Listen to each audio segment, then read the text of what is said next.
Corinthiens, chapitre 5, versets 1 à 13.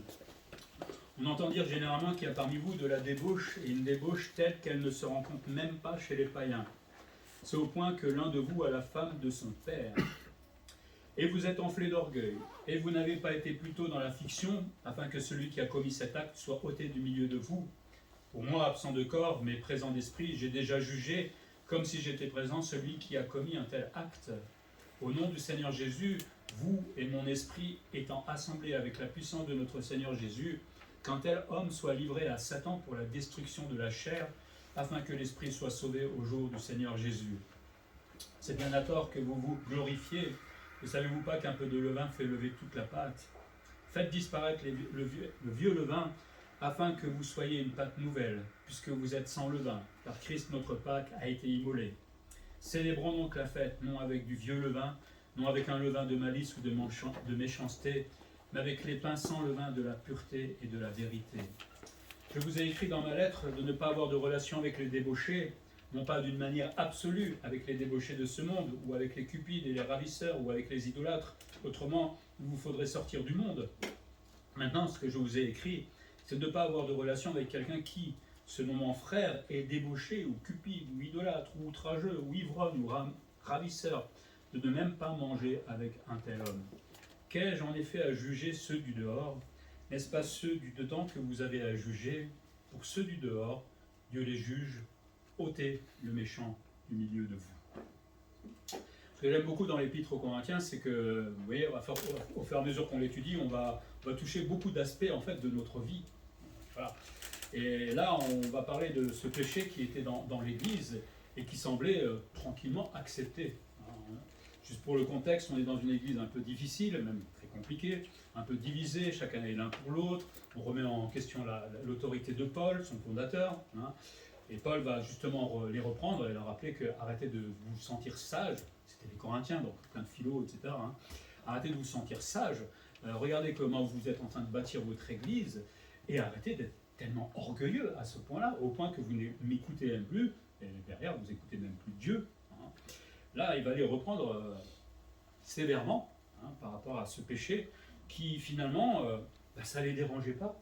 Eux qui étaient tellement spirituels, parce qu'on va voir avec les dons spirituels aussi, ces gens-là étaient tellement spirituels, enfin ils se croyaient spirituels, mais face au péché, flagrant en plus, mais ils ne disaient rien.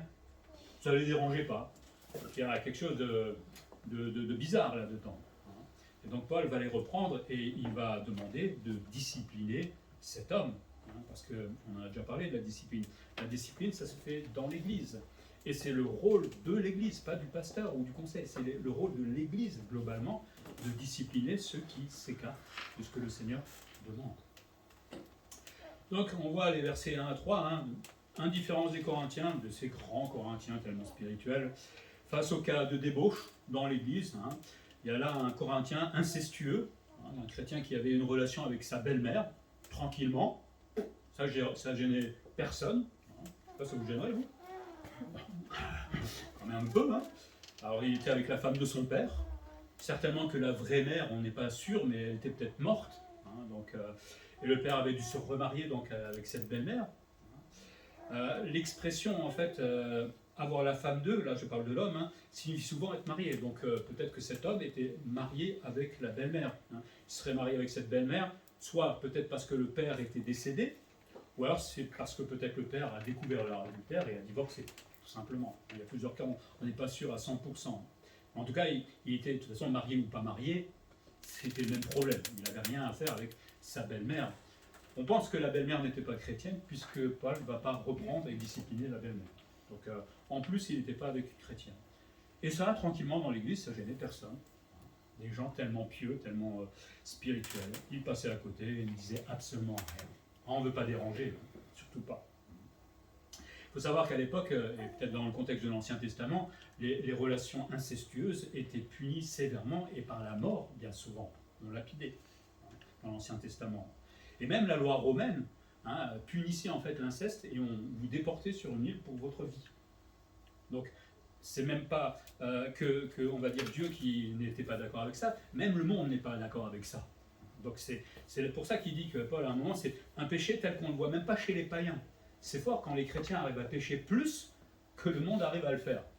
C'est fort. Et qu'on laisse ça tranquillement dans l'indifférence dans l'église, en se disant, bon, peut-être que ma conscience est aussi accusée, hein. On ne veut pas jeter la première pierre peut-être, ou un truc comme ça. Et oui, on laisse des fois passer des choses, et le Seigneur n'est pas d'accord avec ça. Parce qu'on n'ose pas peut-être, hein, parce que peut-être nous-mêmes on est dans une situation, on se dit, bon, bah, sinon après il va falloir régler mon problème à moi. Hein. Et oui. Mais je pense que là, dans le contexte, c'est surtout l'orgueil des Corinthiens. Il était à un tel point que, en fait, ils ne voyaient même plus le péché. Ils se voyaient qu'eux-mêmes. Hein. Vous savez, quand vous êtes orgueilleux, hein, qu'est-ce que je m'aime et je ne vois plus rien autour de moi. Hein. Et oui. Et à ce moment-là, on ne voit même plus le péché. Ils n'étaient même pas affligés. On pourrait se dire, au moins, si tu n'oses pas aller voir la personne, mais sois affligé, sois triste, prie pour cette personne, fais quelque chose. Vous savez, quand vous avez de l'orgueil, quand vous êtes enflé d'orgueil, comme dit Paul, et qu'on se croit juste, eh ben, on ne peut plus rien faire, on est paralysé finalement. Alors, comme je dis, peut-être qu'ils s'excusaient parce que peut-être eux avaient des péchés. Donc la culpabilité faisant, on n'osait pas dire à l'autre que, parce que sinon hein, on va devoir parler de mon péché à moi. Bon, comme quoi, il vaut mieux pas être dans le péché, comme ça on peut reprendre les autres. Il ne s'agit pas d'être parfait non plus quand on va reprendre les autres. Si on doit discipliner quelqu'un dans l'église, on sera tous des pécheurs encore en train de discipliner quelqu'un. Mais il y a péché et péché. Là, on est quand même dans l'extrême, on va dire. Hein. Si on savait que quelqu'un tuait dans l'église, on ne va pas lui dire oui, continue mon frère. Hein. Ou qui tuait, ou qui volait, ou je ne sais pas. Hein. S'il est pédophile, on est censé normalement le déclarer aux autorités, si je le sais, moi, en tant que pasteur. Sinon, c'est moi qui mets en prison. Hein. Donc, de toute façon, je pense qu'on le fera, hein, parce que c'est quand même quelque chose de terrible. Aussi, ils étaient, eux, peu disposés à exercer la discipline, c'est-à-dire ôter cet homme au milieu de l'Église. Ça me paraît un peu dur, hein, mais on va expliquer ce qu'il y a un objectif là-dedans. Quelqu'un disait, la gloire de l'Église n'est pas l'éloquence et les dons, parce que là, les Corinthiens, ils revendiquaient hein, leur savoir-parler, etc. Non, le plus important, c'est la pureté morale et la vie exemplaire de ses membres. Tant pis si on ne sait pas bien prier. Tant pis si on ne sait pas bien parler, on s'en fiche, ce n'est pas le plus grand problème pour le Seigneur, c'est comment on vit notre vie chrétienne, dans cette pureté, dans cette sainteté. Ce n'est pas la perfection non plus, parce que personne n'est parfait ici, moi le premier, mais avec cette envie, et surtout pas être dans le même cas que ce monsieur. Et donc Paul, face à l'indifférence des Corinthiens, tape sur la table, hein, quelque part. Il est obligé d'agir. Face à cette indifférence peut-être venait aussi de la sagesse du monde, hein, chez ces Corinthiens, peut-être qu'ils rationalisaient tout ça. Oui, mais vous savez, on est capable de calculer des fois dans notre texte avec la logique pour finalement taire le péché. On est doué pour ça. Pour dire qu'à la fin, finalement, les autres font pareil ou que c'est peut-être pas si grave. On rationalise beaucoup de choses. Mais lui qui n'était pas là, il avait déjà jugé cet homme. On dit souvent qu'il ne faut pas juger, mais là, on a le droit de juger. On verra au fur et à mesure. Il avait jugé cet homme, c'est-à-dire qu'il dénonçait, de là où il était, il dénonçait cet acte. Il n'est pas d'accord du tout que cet homme soit dans l'Église et surtout qu'on ne fasse rien. Ce n'est pas possible pour lui. Et donc il demande à l'Église de promulguer ce jugement, de le rendre valide, on va dire, d'une certaine manière vis-à-vis de cet homme, et peut-être de s'assembler. Alors je ne sais pas si vous avez des assemblées générales à l'époque, mais c'est un peu l'idée, rassemblez-vous et puis prenez cet homme et dites-lui des choses. Peut-être de faire la démarche comme Jésus demandait, d'aller le voir si un frère a péché, puis 2 ou 3, et puis après c'est l'Église qui va décider de son sort. Ça, on a du mal souvent à le faire dans l'Église parce que on a peur, on ne veut pas blesser cette personne, le pauvre chéri. Mais le Seigneur nous donne l'ordre de le faire. Hein, à plusieurs reprises, la discipline, c'est quelque chose qui existe dans l'Église. Et surtout, comme il dit, et il disait ça au chapitre 4, hein, quand il parlait de la puissance de l'Évangile qu'il avait, lui, il fallait que les Corinthiens démontrent s'ils avaient cette puissance. Mais eux, cette puissance, c'était d'obéir à l'Évangile. Mais eux n'étaient pas en train d'obéir à l'Évangile. Donc, où est votre puissance? Finalement, vous vous sentez pour des grands chrétiens tout puissants, mais finalement, il n'y a rien du tout, c'est creux. Hein. Comme quoi, on peut paraître, c'est facile de paraître devant les gens, hein, de bien parler, de faire des belles prières. Mais après, ce qu'il y a dans le cœur, ça, le Seigneur, lui, le voit. Et là, c'est souvent peut-être différent. Et donc, Paul, lui, vient avec cette puissance, cette autorité que donne la parole, qui justement demande de discipliner de telles personnes. Paul nous dit que l'Église ne doit pas, notre Paul c'est Jésus, hein, il nous dit qu'on ne doit pas tolérer le péché et surtout ne pas être indifférent parce que finalement on devient pécheur aussi. Parce que si on accepte ça dans l'Église, c'est grave quelque part. Hein, et il faut agir quand on voit. Alors peut-être vous n'oserez pas, si vous savez quelque chose, vous n'allez peut-être pas aller voir la personne. C'est pour ça qu'il y a un pasteur, qu'il y a un conseil, c'est notre rôle d'aller gentiment voir la personne, jamais pour le juger. Quand on parle de juger tout à l'heure, c'est pas pour le casser, fous le camp, c'est pas ça l'idée. Mais c'est de dénoncer ce qu'il est en train de faire, dans l'amour, hein, et le respect, pour qu'il change d'attitude. Tout simplement, le but, c'est pas de casser les gens, les virer, c'est pas ça. Après, souvent, quand vous allez voir les gens, hein, quand ils sont pris en flagrant délit, qu'est-ce qu'ils font? Pouf, ils s'en vont, hein, on ne les voit plus. C'est triste. Il faut avoir du courage de rester et de vouloir changer, tout simplement. Puis les versets 4 à 8, hein, Paul appelle à discipliner. Et là, il y a des expressions un peu fortes, peut-être qu'on ne comprend pas, mais qu'un tel homme soit livré à Satan pour la destruction de la chair. Si moi je vous disais ça un jour pendant une assemblée générale, vous me regarderiez peut-être avec des yeux bizarres, non? Il faut comprendre ce qu'il voulait dire aussi à ce moment-là. Hein. L'expression livré à Satan, ça veut dire être excommunié. C'est ce que c'est dans Matthieu 18 ou Luc 18, je ne sais plus. Enfin, quand Jésus dit que va voir ton frère, va avec deux autres, et s'il ne veut pas écouter l'assemblée, on le met dehors. Excommunié, j'aime pas trop ce mot, ça fait penser aux catholiques, mais bon. Mais ça veut dire on te prend, on te met hors de l'église parce que tu ne veux pas obéir aux règles, aux commandements et à l'autorité de la parole de Dieu. On te met dehors. Le but, c'est que la personne se retrouve à l'extérieur, sans sa famille, on va dire, quelque part, et se repente. Normalement, ça devrait faire ça. Hein. On se rend compte qu'on a fait une erreur, et une grave erreur au point que l'Église ne me veut plus. C'est pas qu'on ne veuille plus, c'est plutôt qu'on n'est vraiment pas d'accord, et on ne peut pas vivre ensemble à un moment, c'est pas possible. Moi, je ne peux pas avoir 3 couples, on va dire, dans l'Église qui sont tous avec la belle-mère, c'est pas possible. Hein. On est d'accord. Donc on est obligé à un moment de les faire sortir de l'Église dans le but, et c'est ce qui va arriver à cet homme, qu'ils se repentent et qu'ils reviennent à la raison. Hein. On pense que dans la deuxième épître aux Corinthiens, il s'est repenti et a changé d'attitude. Comme quoi, parfois, la discipline qui nous paraît tellement dure est tellement utile. C'est utile, hein, c'est le bâton peut-être, mais à un moment, ça va permettre à la personne de prendre pleinement conscience de son péché, de se repentir, et finalement, on va récupérer le frère. Et ça, c'est beau quand on peut le faire. C'est dur, mais le Seigneur fait pareil avec chacun d'entre nous. Hein. Faites pas trop l'imbécile avec lui trop longtemps. Hein. À un moment, la petite fessée, hein, il va nous reprendre. Parfois, il y a des chrétiens qui lâchent carrément l'Église, et finalement, ils s'excommunient eux-mêmes, tout simplement, et un jour, le Seigneur les reprend, et puis ils reviennent. Donc, livré à Satan, c'est exclure de l'Église, parce que hors de l'Église, ben, qu'est-ce qu'il y a? C'est le champ à qui? C'est le champ de Satan. Hein, quand on n'est pas dans l'Église, on est dans le monde. On est là où le prince de ce monde, Satan, ben, gère tout simplement. Et donc un chrétien qui se met dans ce champ-là, ben, finalement, il est en danger d'une certaine manière. Ça ne veut pas dire que si c'est un vrai chrétien qui a chuté terriblement, Dieu l'aime encore, il est toujours sauvé. Et même s'il est hors de l'Église, il est toujours sauvé. Mais l'objectif, c'est qu'il se rende compte de son péché et qu'il change d'attitude. Alors pour certains commentateurs, peut-être le pouvoir de livrer à Satan appartenait aux apôtres. Je ne suis pas tout à fait d'accord, donc ça n'existerait plus aujourd'hui, mais l'idée, c'est pas qu'on a la capacité de livrer quelqu'un à Satan, c'est pas ça l'idée. C'est simplement que quand on le met hors de l'Église, il se retrouve en mauvaise situation, et face à ce monde et face à Satan. Donc c'est pas un pouvoir que l'on a, c'est plutôt une action que l'on fait vis-à-vis de cette personne. Et donc Paul demande aux Corinthiens de s'unir au nom de Jésus-Christ, hein, il fait ça de façon très officielle, pour faire ce qui est la volonté du Seigneur, un peu comme si Jésus était présent. Vous imaginez si Jésus était dans l'église à ce moment-là, et que le gars arrive les mains dans les poches avec sa belle-mère, et que les Corinthiens ne disent rien, mais Jésus il serait, qui s'est place, il dit, vous avez lu la Bible quelque part, ou vous n'avez rien compris? Donc quand on fait ce genre de choses, le faire comme si Jésus était présent.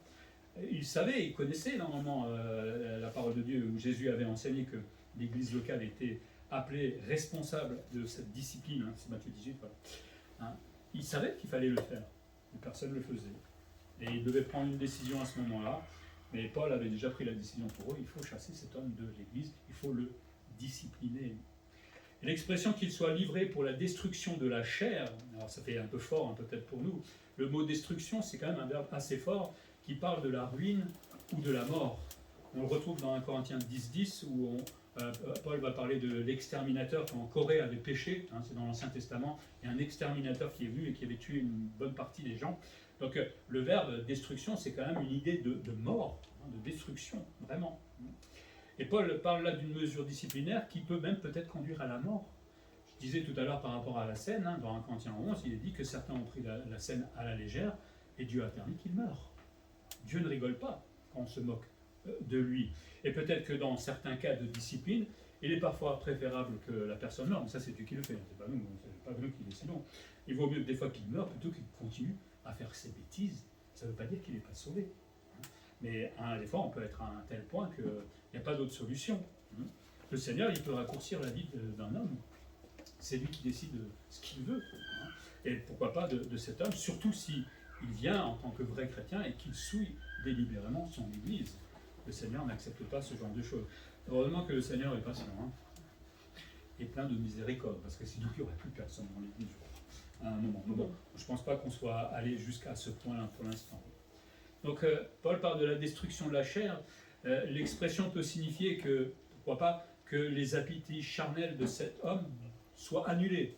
C'est-à-dire que l'idée qu'il soit livré à la destruction de la chair, c'est que ce besoin qu'il avait d'aller vers la belle-mère soit détruit et qu'il ne le ressente plus et que finalement il retrouve une position, une vie normale.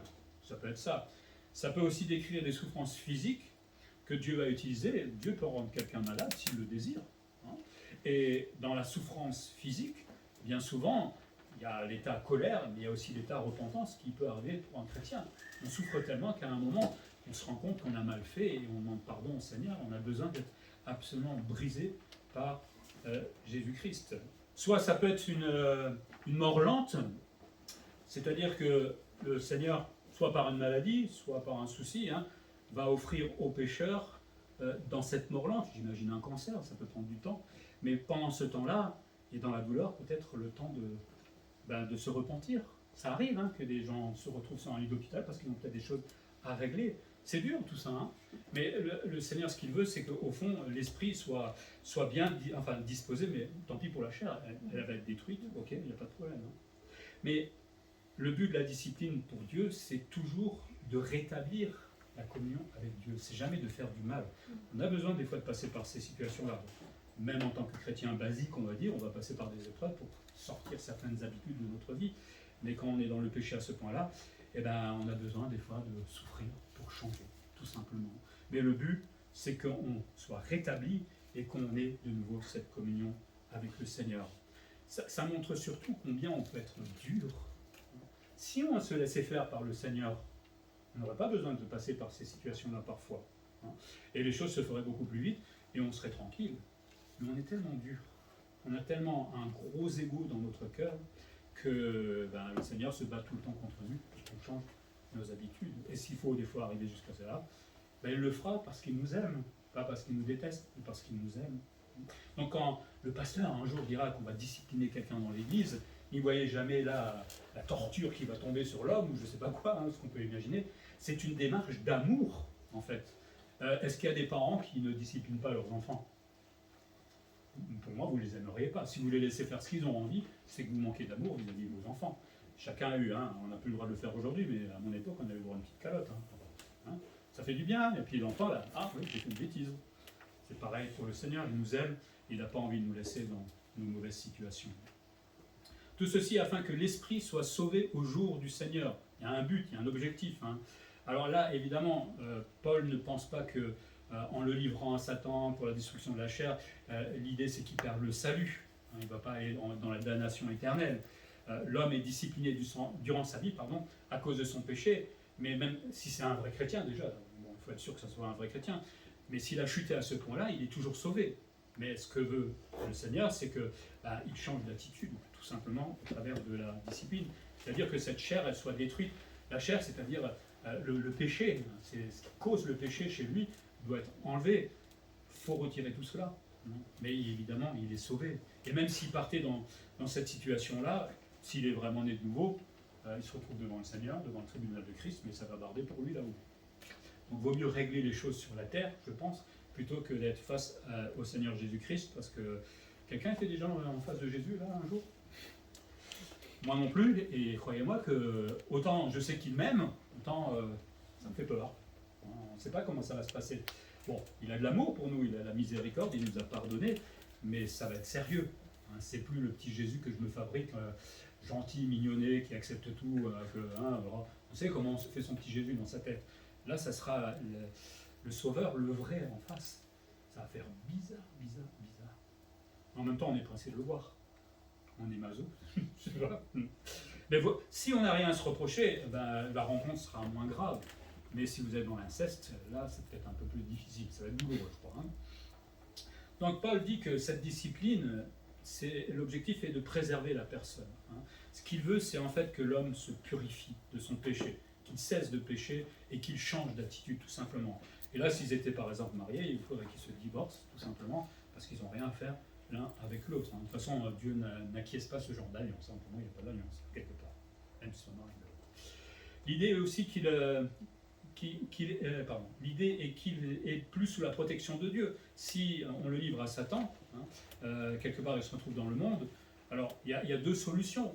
Soit le gars s'enorgueillit, et donc je pense que le diable va en profiter pour l'enfoncer encore plus, et à un point, et au point de le détruire, pourquoi pas. Soit évidemment il prend conscience de son péché, et dans ce cas-là il retournera à l'église, et il va demander pardon à l'église, va changer les habitudes, et finalement il est rétabli. On préfère évidemment cette solution, mais hélas, l'autre solution, souvent, c'est le cas aussi. On est tellement orgueilleux qu'on n'a pas envie de reconnaître notre péché ou nos fautes. C'est la faute des autres. Donc, Paul nous rappelle là l'exigence de la sainteté dans le temple de Dieu, qui est l'Église. Évidemment, il nous demande à être saints. Je pense que personne n'est saint à 100% ici, personne. Mais on essaie d'y tendre au maximum. Chacun est différent, chacun marche à sa vitesse, chacun est changé par le Seigneur au rythme du Seigneur. On n'a pas à se comparer les uns les autres, bon, sauf si on est vraiment les mains dans les poches, qu'on ne fait rien, c'est moi qui viens vous pousser un petit peu. Mais voilà, on a besoin de changer, mais on désire en tout cas vivre cette sainteté que le Seigneur nous demande. Et Paul va faire une métaphore avec le levain. Il dit un peu de levain se répand et en peu de temps dans toute la pâte. Le levain, c'est souvent dans la Bible, c'est le péché moral. C'est l'image du péché moral. Et vous savez, et on le voit avec le Covid aujourd'hui, une toute petite maladie, quand on la laisse un peu grandir, finalement peut tuer une personne. C'est la même chose. Si les Corinthiens tolèrent une faute morale, pas de problème, on accepte, pourquoi pas une deuxième, mais c'est comme la maladie, ça va commencer à se propager et à tuer l'Église tout simplement. Puisqu'à un moment, l'Église va accepter toutes les fautes morales, mais c'est une Église là, on est dans le monde dans ce cas-là. Et c'est pas ce que le Seigneur veut. La discipline dans l'Église, c'est la même chose, c'est le même principe, il s'agit de refuser le péché, c'est de le dénoncer avant que ce soit trop tard, tout simplement, qu'on ne peut plus rien faire. Parce qu'il s'est tellement répandu dans l'Église que tout le monde pense que c'est normal, qu'on ne peut plus rien faire. Enfin, si toute une Église pense qu'on peut faire un inceste, je démissionne. Même si c'est que la moitié de l'Église, même si c'est 2 personnes déjà. Là, il y a un problème, si on peut accepter cela. On acceptera. Et donc, les Corinthiens doivent faire disparaître le vieux levain. Ils doivent prendre des mesures, en fait, contre ce péché moral. Et ils les appellent à devenir une nouvelle pâte, parce qu'eux-mêmes, quelque part, en ne dénonçant pas le péché, ils commençaient à devenir du levain eux-mêmes. Et ils infestaient tout simplement l'Église. Mais nous, en tant que chrétiens, nous sommes sans levain, nous dit Paul. Au travers de Jésus-Christ, Dieu nous voit saints, nous voit justes, nous voit purs. Donc normalement, un chrétien est sans levain. Et il dit, car Christ, ça c'est la raison, notre Pâque a été immolé. En parlant du levain, Paul pensait à la Pâque juive. Il faut savoir que le premier soir de cette fête, quand les Juifs faisaient la fête de Pâques, ils devaient, en fait, dans la maison, ils devaient enlever tout ce qui était avec du levain. Et ils nettoyaient à fond les récipients, ils frottaient à fond les récipients, les ustensiles. En fait, ils essayaient d'enlever un maximum de toutes les traces du levain qu'ils utilisaient pendant le quotidien. Avec une torche même, ils inspectaient toute la maison dans les moindres recoins pour s'assurer qu'ils n'avaient absolument rien oublié. Une petite tache de levain, hop, il faut l'enlever.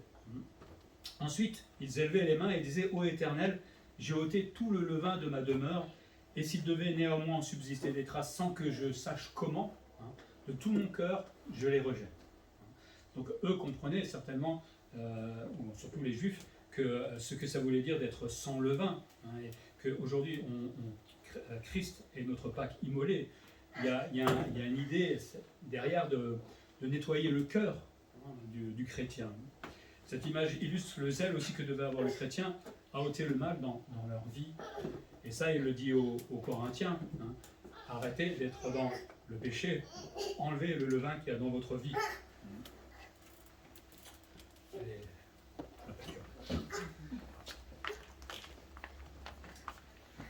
La mort de l'agneau pascal, qui est en relation évidemment avec la Pâque, c'est un type de la mort de Jésus-Christ évidemment à Golgotha.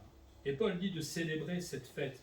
Alors on ne pense pas qu'il disait célébrer la Pâque, puisqu'on ne va pas célébrer la Pâque juive, ou c'est pas forcément la scène, mais je pense que cette fête c'est tout simplement la vie chrétienne sans levain. C'est une fête perpétuelle quand on peut vivre dans la joie de la sainteté et selon ce que le Seigneur veut. Vous êtes dans la joie tous les jours d'être chrétien? C'est une fête? Ouais, j'aimerais vous voir le matin que vous voir le boulot. Bon, au fond de nos cœurs, on est évidemment heureux de connaître le Seigneur. Mais c'est une fête à célébrer sans ancien levain. C'est-à-dire, comme il dit, celui de la malice et de la méchanceté. Tout ça, on veut le retirer. Ça nous rappelle ce qu'on disait tout à l'heure dans Jean, aimer son prochain comme soi-même ou comme Jésus nous a aimés. Ça fait partie là, de ça. Si j'ai un grief contre quelqu'un, là, il y a de la malice, il y a de la méchanceté, et là je ne suis pas dans la disposition que le Seigneur veut que je sois. Mais de vivre avec les pains sans levain, c'est-à-dire de vivre dans la pureté et dans la vérité de l'Évangile. De faire ce que le Seigneur nous demande dans sa parole. L'Église locale doit se préserver. Elle doit se préserver de toutes ces choses qui peuvent entrer dans l'Église, mais elle doit agir par la discipline. On peut peut-être, des fois, sans aller jusque-là, voir le frère, peut-être qu'il va changer, il n'y a pas de problème. On arrive au point d'une discipline quand vraiment il y a quelqu'un qui est obtus en face et qui dit non, mais c'est normal, il n'y a pas à changer cela. Donc on va discipliner pour retirer ce péché qui peut la souiller finalement. Et puis les versets 9 à 13, Paul dit qu'on ne doit pas avoir de relation avec les débauchés. Paul va avertir, il semblerait qu'il avait donné déjà des instructions dans une lettre précédente qu'on n'a pas. On verra ça par exemple dans le chapitre 7 de Corinthiens, il semble qu'il avait déjà écrit quelque chose à eux. Ils n'ont pas tout bien compris dans ce qu'il avait dit, puisqu'ils ont complètement exagéré ce qu'il avait dit. Et certainement que eux, Paul leur avait déjà dit de ne pas avoir de relation avec les débauchés. Ils ont dit les débauchés c'est le monde, donc on n'a plus de relation avec plus personne, sauf les chrétiens. Ils ont un peu exagéré en fait ce que Paul voulait dire. Il dit de ne pas avoir de relation avec les débauchés. Le mot débauché, c'est celui qui prostitue son corps, c'est avoir une sexualité déréglée. On connaît ça dans le monde, hélas. Mais bon, les Corinthiens avaient déformé les propos de Paul, et donc certainement qu'ils avaient une stricte application de cela. Ils n'avaient plus aucun rapport avec plus personne dans le monde. Mais Paul leur dit, mais pas de façon absolue, sinon il faudrait sortir du monde. Comment vous allez faire les courses? Vous n'allez pas pouvoir vous faire encaisser par une caissière qui n'est pas chrétienne dans ce cas-là. On demande une caissière chrétienne pour pouvoir encaisser le chrétien. C'est marrant de faire ça.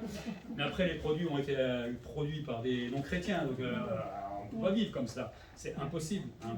Ce n'est pas d'une manière absolue. Sinon aussi, c'est impossible de témoigner. Si vous n'avez plus de contact avec le monde, comment vous pouvez leur parler de Jésus-Christ?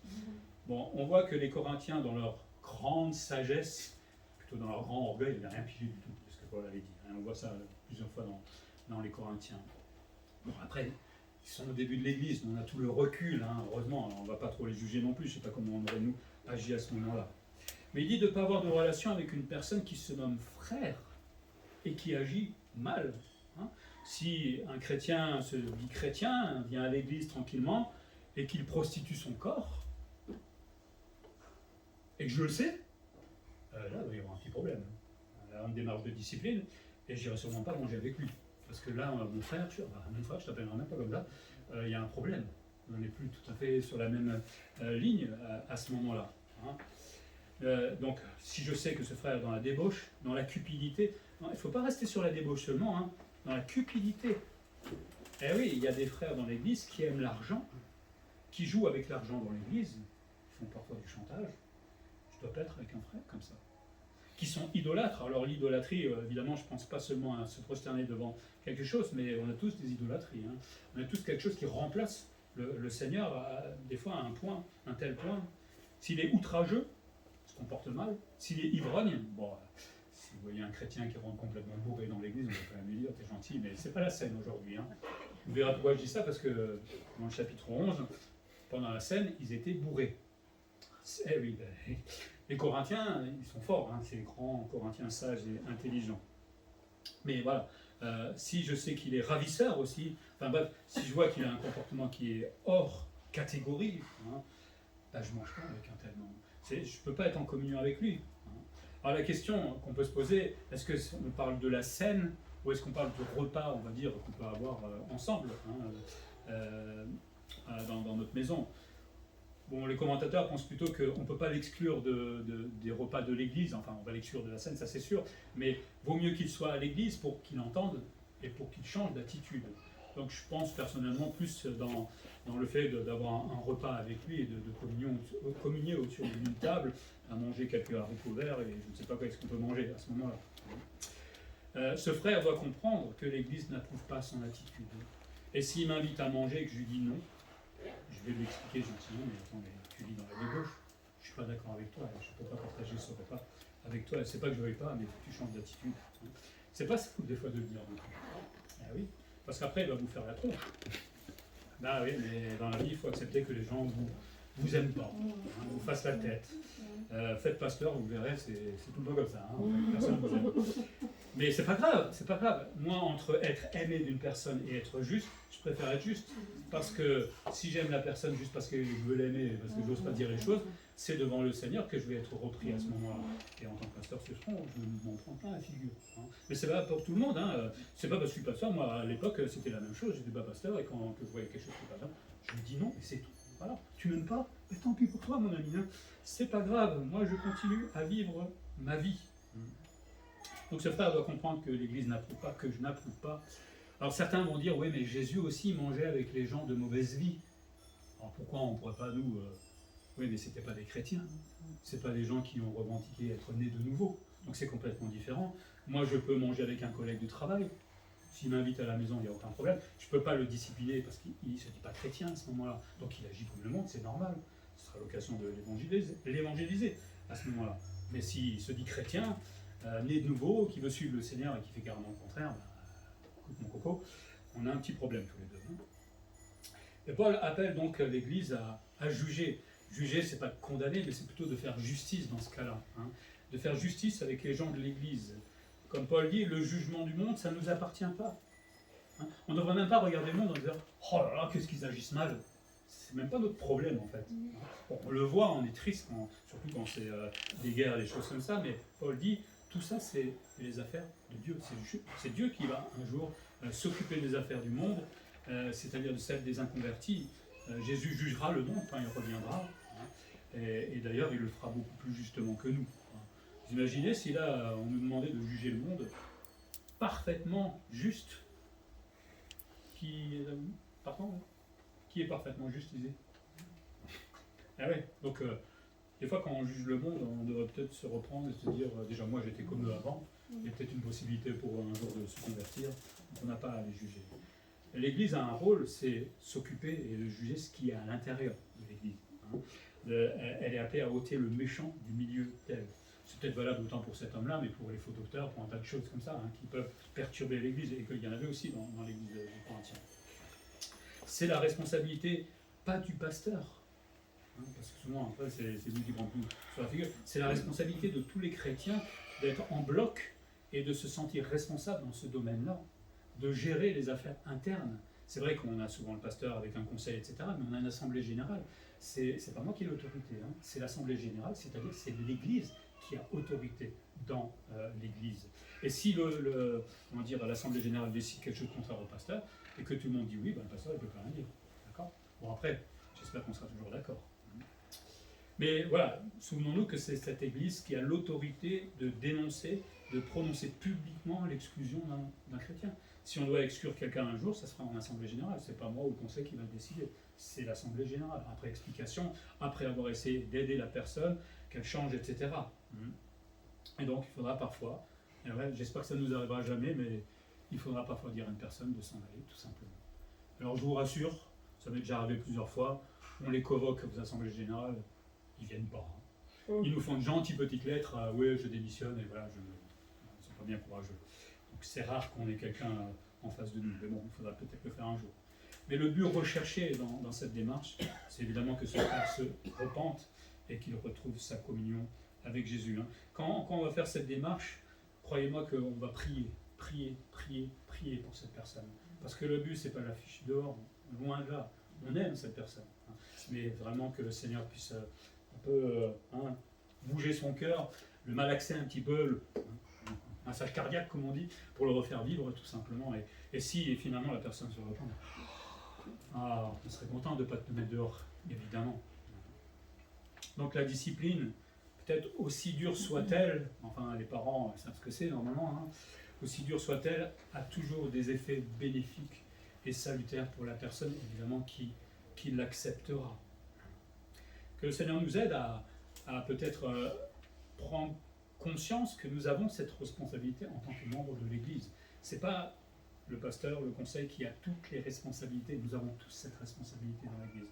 Et peut-être que si nous voyons quelqu'un dans un mauvais état, entre guillemets, le but, ce n'est pas de dénoncer. Mais s'il se complaît là-dedans, on ne peut pas l'accepter. Surtout si je ne suis pas au courant. Vous savez, j'apprends des fois des choses des années après que les gens ont fait tranquillement. Et les gens, d'autres chrétiens le savaient, ils n'ont rien dit. C'est pas ça que le Seigneur nous demande. Hein. Mais parce que c'est nos amis, parce qu'on n'a pas de... Mais c'est pas ça que le Seigneur nous demande de faire. Et ce qui est dommage, c'est que finalement, chacun reste dans son péché. C'est triste. Et on perd la communion avec le Seigneur. Pour terminer, les chrétiens ne doivent pas traiter à la légère le péché dans l'Église. Vous savez, comme je disais, là, peut-être on voit quelqu'un d'autre, c'est mon ami, donc je dis rien, mais ça se réglera un jour. Il ne faut pas croire. Le Seigneur, il a noté ça, et rendez-vous devant le Seigneur, et puis, tu te souviens, ben voilà, on va traiter ce problème maintenant. Tu ne voulais pas le traiter à l'époque, valait mieux le traiter peut-être à l'époque que maintenant. Et c'est triste d'en arriver jusque-là. Il faut gérer ces problèmes-là. Aussi difficile ça peut nous paraître, aussi gênant ça peut nous paraître, il faut les gérer. C'est peut-être pas tout le monde qui va le faire non plus. La discipline pour Paul et pour le Seigneur n'est pas une option. L'Église locale a une autorité envers les siens. Et aucune discipline, et là c'est important, doit se faire dans la colère, dans la vengeance, parce que là il y en a certains, celui-là on vient de le choper. Mais qu'est-ce que je l'aime pas? C'est une bonne occasion pour le fiche dehors ou pour l'humilier, pour lui faire du mal. Aucune discipline ne se fera comme cela. Ce sera toujours avec beaucoup d'humilité, parce qu'attention, ça peut nous arriver à nous. On se connaît, on est en train de gérer la vie de quelqu'un d'autre, mais on connaît notre vie. Donc, il faut de l'humilité et aussi beaucoup d'amour pour cette personne-là. Sinon, on va faire n'importe quoi. Si je n'ai pas la capacité d'être humble et d'aimer cette personne, il vaut mieux pas faire quelque chose avec. Plutôt laisser faire les autres dans ce cas-là. Mais le but de la discipline, et c'est là que c'est formidable, c'est que ça peut produire la repentance. Et quand on change, et là je pense que c'est peut-être valable pour chacun d'entre nous, on a tous des petits péchés qui nous restent quelque part, qui bloquent, et qu'on a du mal à enlever. Mais quand à un moment on arrive à les enlever, c'est la joie qui est là. C'est la joie retrouvée, non seulement pour la personne dans la communion avec le Seigneur, mais aussi dans la communion avec les autres frères. C'est un peu cet homme égaré qui revient dans la parabole, et le Père est tellement heureux qu'il a compris ses erreurs, et il le prend dans ses bras, et finalement on sera content. Mais attention, il ne faut pas se dire après, parce que s'il a demandé pardon, on ne va plus jamais revenir dessus. Eh oui, il y a notre mémoire, des fois. Ah oui, mais tu te souviens que... Non, c'est fini. S'il a demandé pardon, il est pardonné devant l'Église, et on ne s'en souvient plus. On fera attention, on est bien d'accord, on est prudent. Mais on fait comme le Seigneur quand il nous pardonne. Quand vous demandez pardon au Seigneur, qu'est-ce qu'il dit? 50% aujourd'hui. Et donc demain, il peut se souvenir encore de ce que vous avez fait comme péché. Oui, mais Seigneur, je demandé pardon. Tu as dit que tu pardonnais complètement. Non. Quand je demande pardon sincèrement, évidemment, au Seigneur, il efface tout. Et le lendemain, trou de mémoire. Je ne me souviens pas que tu as fait quelque chose. Quand nous, on pardonne à quelqu'un, et peut-être à notre prochain aussi, comme on a vu tout à l'heure, c'est trou de mémoire. Alors je sais qu'on a notre mémoire qui est là, qui se rappelle. Et vous savez, les pensées, c'est pas obligé. Normalement, on gère ses pensées, non, vous soyez fous. Normalement, si la pensée vous vient, vous dites « Au nom de Jésus, dégage ». Non, bon, c'est peut-être des termes, c'est pas comme ça qu'il faudrait le dire. Mais on comprend l'idée, on n'est pas obligé de garder nos pensées. Et souvent, ça monte, on se souvient, mais on peut dire « Maintenant, j'arrête d'y penser, c'est pas nécessaire ». On lui a pardonné, comme le Seigneur m'a pardonné, lui il ne se souvient pas de ça, donc j'oublie. Que le Seigneur nous aide à être responsables dans ce domaine-là, à prendre nos responsabilités, mais j'espère qu'on n'en arrivera jamais là. Mariez-vous normalement. On va prier. Seigneur, merci pour ta parole qui peut peut-être nous reprendre parce que nous sommes une église, nous sommes loin d'être parfaits. On a certainement de l'orgueil, on ne comprend pas toujours complètement ta parole ou on ne la met pas forcément pleinement en pratique. On ne se rend pas compte aussi peut-être des responsabilités que nous avons. Merci pour cet épître qui nous montre que tu n'as pas laissé une parole toute jolie, toute belle à la Heidi. Non, tu montres la réalité de l'Église et heureusement, Seigneur, parce que ça nous permet aussi de voir comment réagir face à un péché grave qui peut se trouver dans l'Église. Et Seigneur, tu es juste et donc tu traites le problème avec tout l'amour que tu as, mais tu ne peux pas tolérer le péché. Comme Paul ne pouvait pas l'accepter et appeler ses Corinthiens à discipliner cet homme, Seigneur. Que tu nous donnes le courage peut-être et la sagesse d'agir de la même manière si quelqu'un dérive à ce point-là, avant qu'il ne souille l'Église et peut-être que d'autres soient d'accord même avec lui, Seigneur. Donne-nous oui, de la sagesse, donne-nous de l'humilité, donne-nous beaucoup d'amour pour celui qui tombe, Seigneur, sans jugement mauvais, mais avec le bon jugement, de discerner et de le reprendre pour qu'il puisse être rétabli. Aide-nous, Seigneur, dans ce domaine-là et réjouis-nous d'être responsables de notre propre Église. Je te prie en Jésus. Amen.